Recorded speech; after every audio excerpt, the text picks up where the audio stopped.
It wasn't just a change in the weather. It was a chemical apocalypse. It was the moment the atmosphere itself was weaponized against the very men it was meant to sustain. How did the world's most powerful empires, armed with millions of shells and the finest tactical minds of the century, manage to suffocate inside their own defenses for the price of a few canisters of industrial waste? Why did a system built for global conquest surrender to a gentle breeze? And why did the men sworn to protection become the architects of their own soldiers' slow, agonizing demise? But history got it wrong.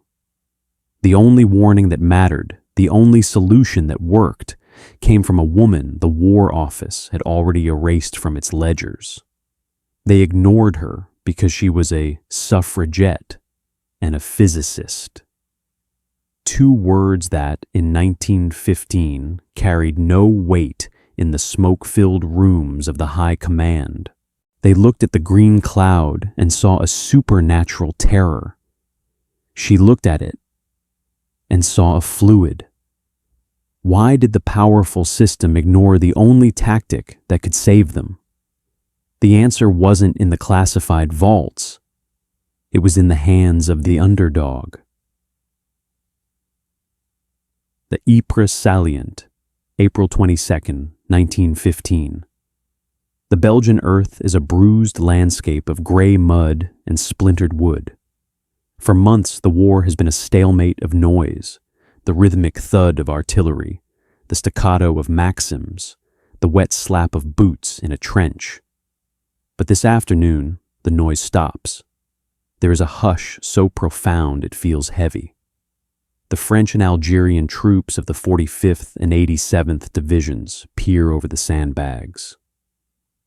The German lines are quiet, no charges, no whistles, just a series of metallic clinks echoing across the 600 yards of no man's land.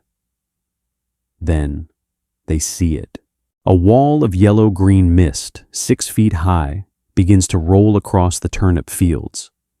It moves with a strange, liquid grace. It looks like a ghost reaching out to touch the earth.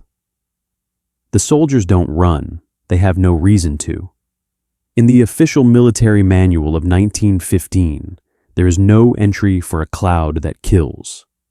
Some think it is a smokescreen to hide an advance. Others think it's a celestial phenomenon. They watch it roll into their trenches, and then the screaming begins. The mechanism of this new death is a black box of chemical betrayal. The German engineers simply open the valves on 5,700 cylinders of pressurized chlorine. When chlorine gas meets the moisture in the human throat and lungs, it undergoes a violent transformation. It reacts with the water to form hydrochloric acid. It doesn't just stop a man's breathing.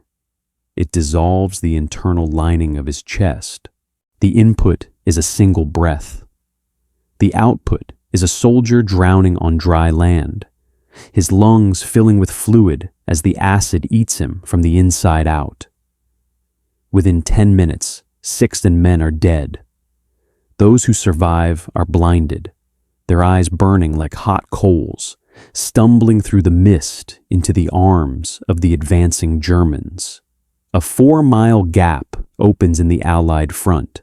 The path to the English Channel, the jugular of the British Army, is wide open, but in the mahogany-paneled rooms of London, the failure is interpreted through the lens of institutional pride. The generals do not see a failure of imagination. They see a technical hurdle. They consult the experts men in white coats who have never smelled the rot of a trench. These experts conclude that the gas is an invincible enemy. Because chlorine is heavier than air, it settles into the low points. It pools in the trenches like toxic water. The official consensus is cold and fatalistic. If the gas is in the trench, The men inside are already ghosts. There is no force on Earth that can move the atmosphere once it has settled. While the system screams in panic, a 61-year-old woman named Hertha Ayrton is sitting in her laboratory in London, surrounded by the silence that would eventually save them. She is a physicist, she is a grandmother, and she is a ghost in the machine. Years earlier, the Royal Society refused to let her present her own research on the electric arc because she was a woman. The University of Cambridge refused to grant her a degree despite her passing the honors exams. To the War Office, she is a nuisance, a radical suffragette who spends her weekends demanding the vote. But Hertha has spent her life studying the way air moves. She knows the secrets of the vortex.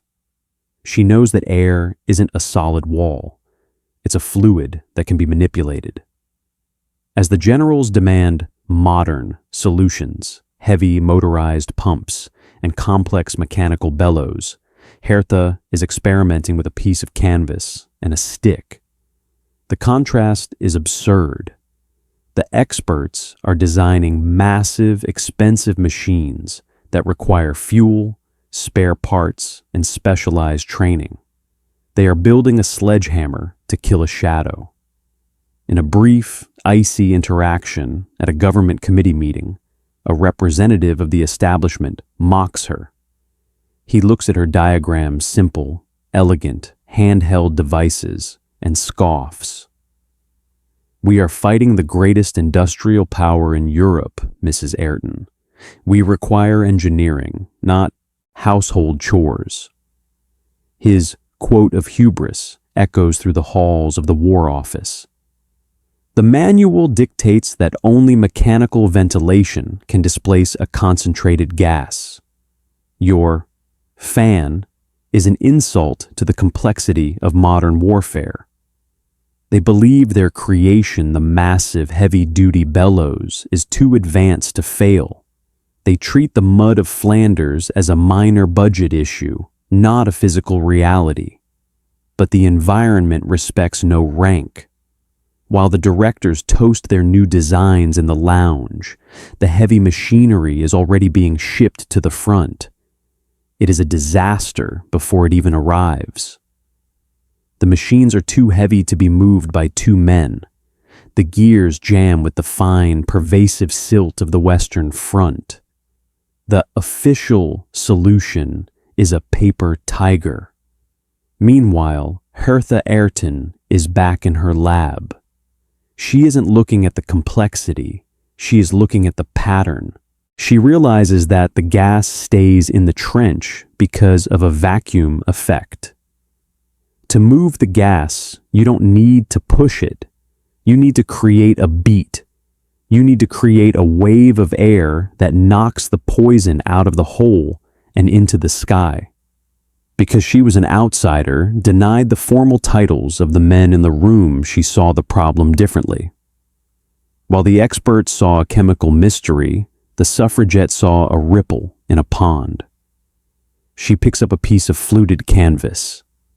She gives it a sharp, downward flick.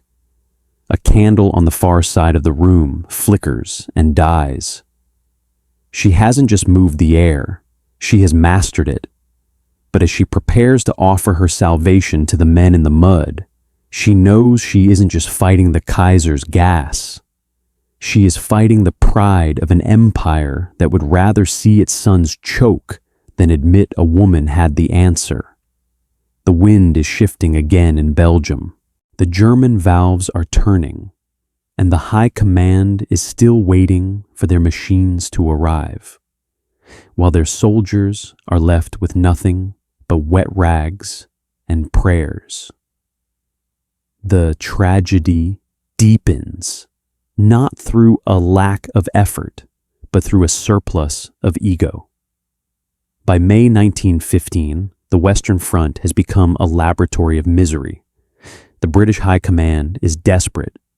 They are throwing money and lives at a problem they do not understand. They commission gas committees filled with men who believe that the more a machine costs, the more effective it must be. They order heavy, hand-cranked centrifugal fans monsters of cast iron and brass to be hauled into the front lines. But the mud, the primordial, soul-sucking mud of Flanders, has a different plan. These machines are too heavy to move when the gas hits. They require oil that freezes in the night and gears that seize at the first touch of grit. The system is trying to out-engineer nature with brute force, and nature is winning. While the generals stare at blueprints of failing machines, Hertha Ayrton is in a quiet laboratory in London, surrounded by the ghosts of her own frustration. She is a woman who spent decades studying the electric arc, the flickering hiss of street lamps. She understands how energy moves through a vacuum. She has spent years watching the way sand ripples on a beach, mapping the invisible architecture of the wind. Her realization, the cognitive bridge, doesn't come from a military manual. It comes from her life as an outsider. She looks at the gas-filled trenches and doesn't see a chemical cloud. She sees a stagnant pool of fluid. The mechanic of death. Chlorine gas is nearly 3 times heavier than air. It doesn't just float, it pours. It behaves like water filling a basement. To remove it, you cannot simply push it. You must create a displacement, a localized low-pressure zone that pulls the gas upward into the path of the higher winds above the trench. Because Hertha was a physicist who studied the flicker of electricity, she understands that air can be pulsed. She takes a simple sheet of waterproof canvas, reinforces it with cane wood, and attaches a handle. It looks like a common tool for a fireplace, a primitive folding fan. It is a masterpiece of low-tech defiance. By snapping the fan downward in a specific rhythmic motion, it creates a series of atmospheric vortices. It doesn't just move the air, it beats the gas like a carpet, forcing the poison to spiral upward and out. It is light enough to be carried by a single soldier. It costs pennies to make. It has no gears to jam. But the ghost in the machine must now confront the representative of the system. In a dimly lit hallway of the War Office, Hertha stands before a colonel whose medals outnumber his ideas. She holds out her fan, her Ayrton flapper, as the press would later call it. The colonel doesn't look at the physics. He looks at the gray hair and the long skirt of the woman standing before him. He sees a grandmother who should be knitting socks for the troops, not advising the Ministry of Munitions. "Mrs. Ayrton," he says, his voice dripping with a refined, crystalline arrogance, "we are engaged in a war of titans. We have the finest industrial works in Birmingham, producing mechanical ventilation systems. We do not have time for paper toys." His quote of hubris is a death sentence for thousands. The army cannot rely on a device that looks like a lady's accessory.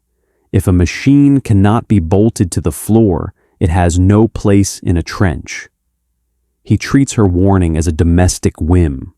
He dismisses the physics because the messenger doesn't wear a uniform, but he has fatally underestimated the hammer. While he scoffs at her canvas fan, the German army is perfecting phosgene, a gas even deadlier than chlorine, invisible and smelling of moldy hay. It is a poison that doesn't kill immediately. It waits 24 hours while the soldier thinks he is safe, then strikes when he is asleep in his bunk. The high command believes their heavy bellows will save the day. They treat the coming storm as a manageable logistical issue. But the atmosphere respects no rank. While the colonel sips his tea in London, a microscopic shift in barometric pressure is preparing to render his heavy machines useless.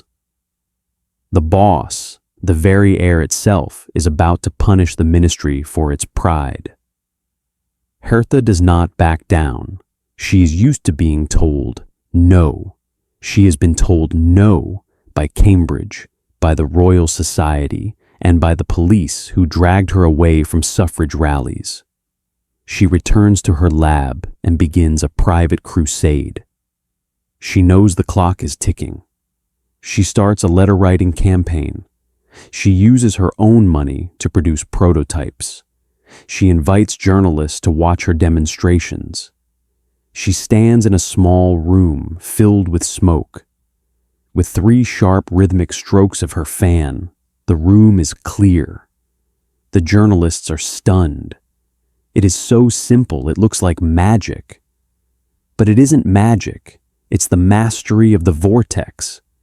Yet, the bureaucracy is a wall of cold stone. They stall. They demand more testing. They lose her reports in the labyrinth of the civil service. While the experts debate the optical aesthetics of her fan, the yes, but cycle begins at the front. The soldiers try to use the official bellows, but they are too loud and alert the enemy. They try to use motorized fans, but the fuel creates a fire hazard in the cramped bunkers. Every official solution creates a new way to die. And through it all, Hertha is working in the shadows. She is the quiet competence contrasted against the loud, panicking incompetence of the state. She is the one holding the silence that could save them, if only the system would stop listening to its own voice long enough to hear the beating of her canvas wings. The year is now 1916. The Somme is approaching. The scale of the coming slaughter is unimaginable. The German gas cylinders are being moved into place by the thousands. The experts are still waiting for their perfect machine to be manufactured. And in the mud, the soldiers are still using wet rags, unaware that a 61-year-old physicist in London has already solved the puzzle of their survival. The bureaucracy finally breaks, but only after the ground is saturated with the blood of those who couldn't wait for a committee's approval. In 1916, under the crushing weight of public pressure and the undeniable failure of every heavy mechanical solution, the War Office reluctantly places its first order for the Ayrton Fan. They don't do it with an apology. They do it with a sneer, treating it as a desperate experiment rather than the scientific triumph it is. But as the first shipments arrive at the Western Front, the Ayrton flapper becomes something more than a tool. It becomes a heartbeat.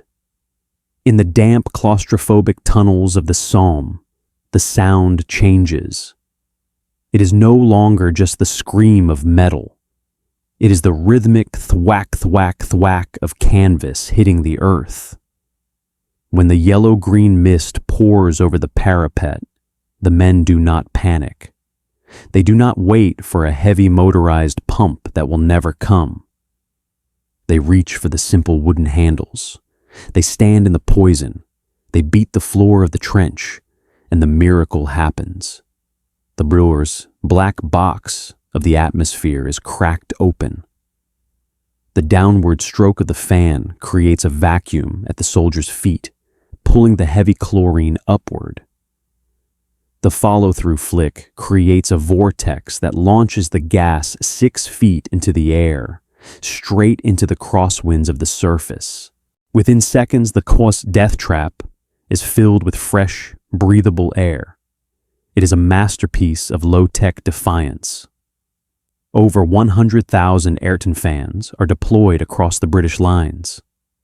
a grandmother's physics, is now holding the breath of 10,000 sons. But the climax of this story isn't found in a grand explosion. It is found in a time freeze moment during a massive German gas attack near Ypres later that year. Imagine a young private huddled in a trench as a wall of phosgene, the invisible killer, drifts toward him. He can't see it, but he can smell the faint, sickening scent of moldy hay. His lungs begin to tighten. In the official history, he is a casualty. He is a statistic of the invincible German chemistry. But he has an Ayrton Fan. He begins to beat the air. He is exhausted, his muscles screaming, the cold steel of his helmet pressing against his brow. In the deafening silence of the gas cloud, there is only the texture of the canvas and the rhythmic thud against the mud. He is an underdog, a low-ranking individual using a tool designed by a nuisance woman, and together they are defeating the pride of the Kaiser's laboratory. He lives. He breathes. He survives the moment the experts said was impossible. Yet, here's the cruel irony. As the war draws to a close, the very system that tried to block Hertha Ayrton begins to rewrite the narrative. The official histories are published. They speak of the brilliant coordination of the Ministry of Munitions. They credit the evolution of mechanical ventilation. Hertha's name, the name of the woman who fought 2 wars simultaneously, is relegated to the fine print. The War Office, embarrassed that their heavy, expensive machines were outperformed by a canvas fan, quietly buries the records of her struggle. Victory is achieved, but it is a bitter victory. Hertha Ayrton dies in 1923, her impact immense, but her recognition stolen by the same men who mocked her. They didn't deserve her brilliance. They didn't deserve the lives she saved. We see this same hubris in our society today. The modern echo is impossible to ignore. We still live in a world where the system, the big tech corporations, the massive bureaucracies, the experts with the most expensive degrees often ignores the simple, elegant solution because it doesn't come from an approved source. How many lives are lost? How many problems remain unsolved because we prioritize the rank of the speaker over the truth of the message? How many Ayrton fans are currently sitting in the hands of outsiders while the establishment waits for $1 million machine that doesn't work? Hertha Ayrton's story is a mirror reflecting our own arrogance back at us. It reminds us that the ghost in the machine is often the only one who truly knows how to fix it. The cost of negligence is measured in the breath of those we fail to protect. That if you believe that stories like Hertha Ayrton's deserve to be remembered, join our ranks by subscribing, like. We have synthesized this narrative from reputable historical archives and verified sources. However, the fog of war often extends to the history books. If you spot any inaccuracies or have additional details to share, please correct us in the comments. We strive for the absolute truth, and your knowledge helps us get there. Thank you for keeping history alive.